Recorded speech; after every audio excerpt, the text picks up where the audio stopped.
Have you ever thought about how a war thousands of kilometers away could end up on your kitchen table?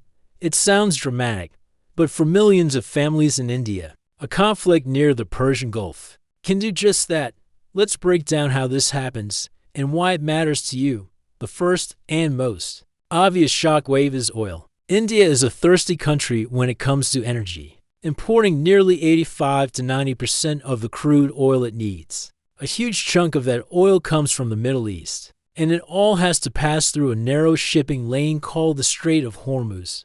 Think of it as the world's most important energy highway. When conflict flares up in this region, that highway gets risky. Shipping lanes are disrupted, insurance costs skyrocket, and suddenly, the global supply of oil feels a lot less certain. What does that mean for you and me? It means the price of crude oil shoots up, and when that happens, everything that relies on oil gets more expensive. The price you pay at the petrol pump goes up. The cost of your LPG cooking gas cylinder rises. But it doesn't stop there. Trucks and trains use diesel to transport goods all across the country. So, when diesel becomes more expensive, the cost of moving food, vegetables, and everyday products from the farm to your local market increases. The end result is that the price of almost everything you buy starts to climb. This is what economists call inflation, and it's a direct consequence of tension in the Middle East. But the oil story is only half of the picture. There's another, much more personal connection between India and the Gulf region: people. Nearly 10 million Indians work in countries like the UAE, Saudi Arabia, Qatar, and Kuwait. They are engineers, construction workers, doctors, nurses, and entrepreneurs. And they are a vital part of those economies every year. These overseas Indians send billions of dollars back home. This money, known as remittances, supports their families, helps build houses, pays for education, and fuels local economies in countless towns and villages across India.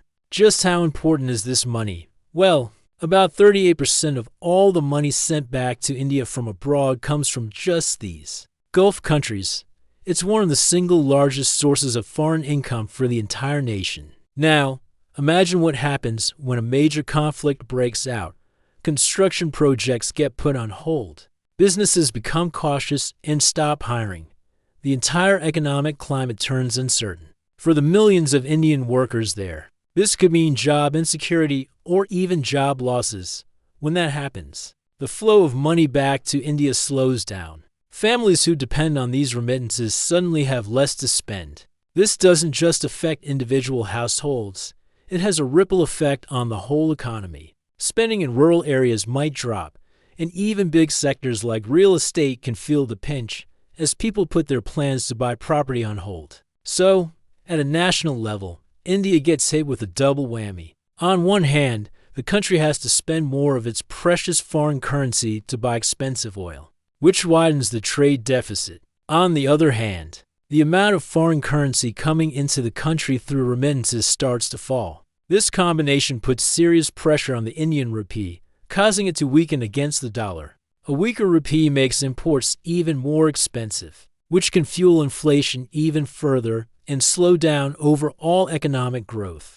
This is why policymakers in New Delhi keep such a close eye on any hint of instability. In the Middle East, it's not just about international diplomacy, it's about protecting the economic well-being of the country. A conflict near the world's biggest energy routes isn't just a headline on the news. It has a real, tangible impact on the price of your food, the cost of your fuel, and the financial stability of millions of families. So the next time you hear about tensions in the Persian Gulf, remember that it's not just a distant problem, it's a story about energy, economics, and people. And it connects the world in ways we don't always see. Understanding this connection is key to understanding how our globalized world really works.